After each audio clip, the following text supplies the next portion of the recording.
يا أهلا وسهلا بالحلوين، وحشتوني كتير. اللي ما يعرفنيش أنا فاطمة ودي قناة أفكار. لو انت أول مرة تشوفيني، في زرار أحمر تحت كده دوسي عليه عشان يوصلك كل فيديو وكل فكرة جديدة. النهاردة معانا أفكار مفيدة، وطبعا طبعا كل مرة بقول لكم حطوا لايك يا جماعة، فما تحطوش لايك يا جماعة، متتعبوش نفسكم والله. هو كده كده الفيديوهات محدش بيشوفها إلا 10 5 6 كده يعني. حلوين يلا اول بقى فكرة معانا.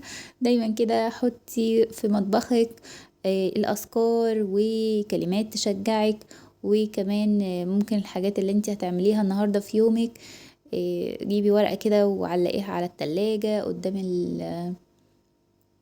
قدام الحوض. اهم حاجة يا جماعة الاذكار. انتي يبقى مثلا يا تطبعي اذكار الصباح يا اذكار المساء، وهتغيري اللي هي الصباح بالمساء، فاهميني؟ ففكرة حلوة قوي. اعتمدوها يعني، عشان ايه ربنا يجزينا خير عليها كده. الفكرة اللي بعد كده، لو انتي عندك عصيان اللي هي الودانة دي، وعندك كل زي حالاتي كده، من فترة للتانية دخلي الودانة ديت جوه البتاع دوت بيسلكها وبتبقى حلوة قوي بجد. ولو فيها صدى تراكمات المية وكده بتتشال. يعني قومي يلا جربيها على ضمانتي دلوقتي. بس اهم حاجة الكولمن يبقى فاضي، ها، ما يبقاش فيه مية. انا قلت اوريكم الفكرة، وهي فكرة حلوة قوي. الفكرة اللي بعد كده، كلنا طبعا عندنا قصافات وكده. بنهملها طبعا، ما ولا بنغسلها ولا بنعمل فيها اي حاجة. فممكن تجيبي الكحول او مية سخنة وتحطيها على الودانة كده، وتنضفيها دايما باستمرار عشان الميكروبات والبكتيريا والحاجات دي. ولا ما عندكيش ودانة، خلاص يبقى ممكن تجيبي اي خلة او اي منديل وتبرميه كده وتدخلي جوه. بصوا يعني هنتعمل بصوا، كانت مطلعة اصلا بلاوي حقيقي، فانا كنت بحاول اوريها لكم يعني. فتتعاملوا كده وحياتي اي حاجة ونضفيهم باستمرار، عشان مكان بعض وكده ما يبقاش فيه جراثيم او بكتيريا او كده يعني.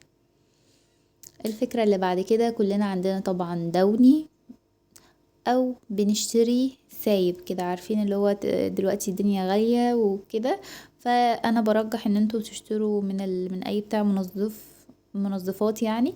اشتروا سايب وحطوه في بخاخة كده، وكل ساعتين رشي على الركنة، على الكنبة، على المكان اللي انت بتقعدي فيه، على الهدوم في الدولاب، على السرير. بجد فكرة حلوة قوي، وهتعطر لك الدنيا وتستغني عن المعطرات. الفكرة اللي بعد كده، كلنا بنقشر البصل وبنقطعه.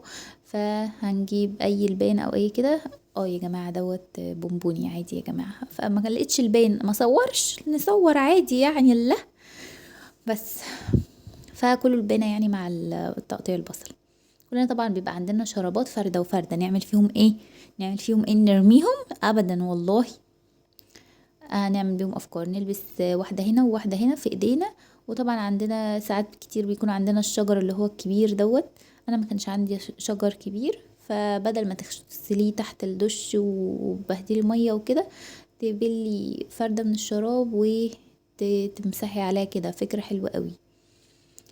الفكرة اللي بعد كده، ازايز الزيت طبعا بتعمل علامة على الرخامة، فلبسيها شراب كده من تحت وهتنتهي المشكلة دي. الفكرة بتاعتنا بقى القمر. طبعا بيبقى عندنا فل او دوت عامل زي الفل او الاسفنج دوت. بس هو حلو قوي بجد، بيجي مع الاجهزة الكهربائية والحاجات ديت. هو مش فل ومش اسفنج، هو حاجة كده بين الاتنين، مش عارفة ايه هي. اللي عارف اسمه يكتب لي تحت في الكومنتات. هتجيبي المقوار كده وهتقوريها بمقدار صباع بس كده يعني. ما تفتحيش يعني، مش كأننا بنقور بتنجانة يعني. احنا هنفتح بس مقدار صباع كده بس، عشان تبقى الفكرة، الحاجة ماسكة معانا يعني، والفكرة تبقى واضحة يعني. بس هنقور كده زي ما انتوا شايفين. والفكرة دي تنفع قوي لتنظيم الحاجات في المطبخ والحمام.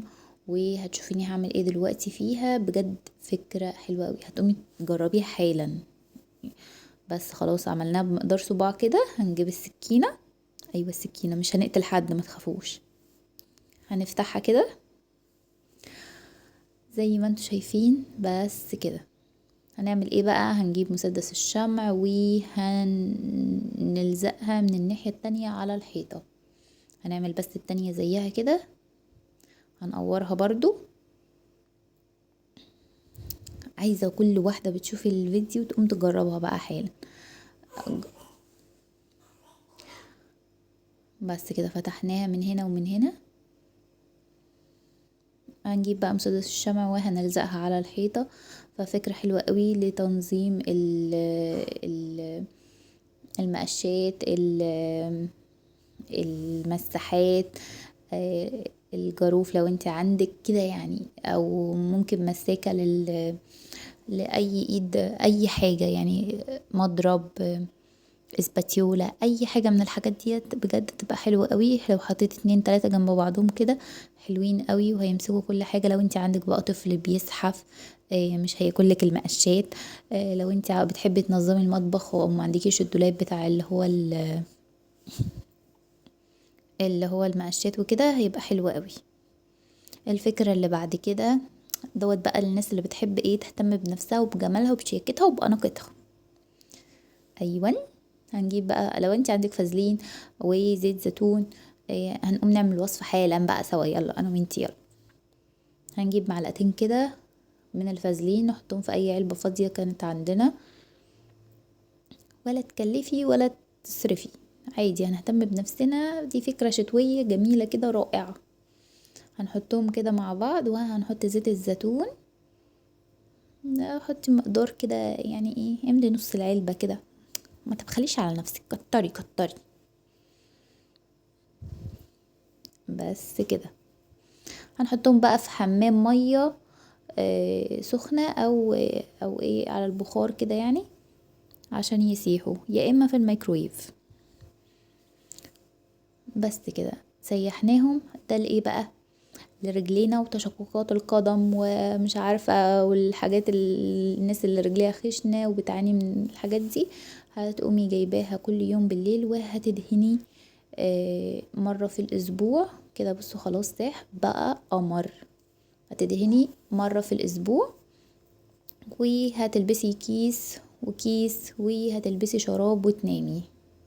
تحطيها بقى 5 6 ساعات يعني ايه، فترة النوم كده 12 ساعة بقى اي حاجة. بصي يعني كتري كتري كتري الساعات مش مشكلة.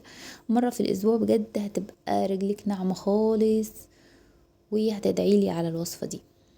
كده الفيديو بتاعنا يبقى خلص. اتمنى تكونوا استفدتوا بحاجات كتير بالافكار بتاعتنا الكتير القمر ده اهي. وبس كده، بحبكم كتير كتير كتير كتير كتير. وكل مرة بقول مش هصور تاني عشان ما فيش تفاعل، بس مش مشكلة مش مشكلة. اهم حاجة ال10 5 6 اللي بيشوفوني دول. بحبكم. باي باي باي.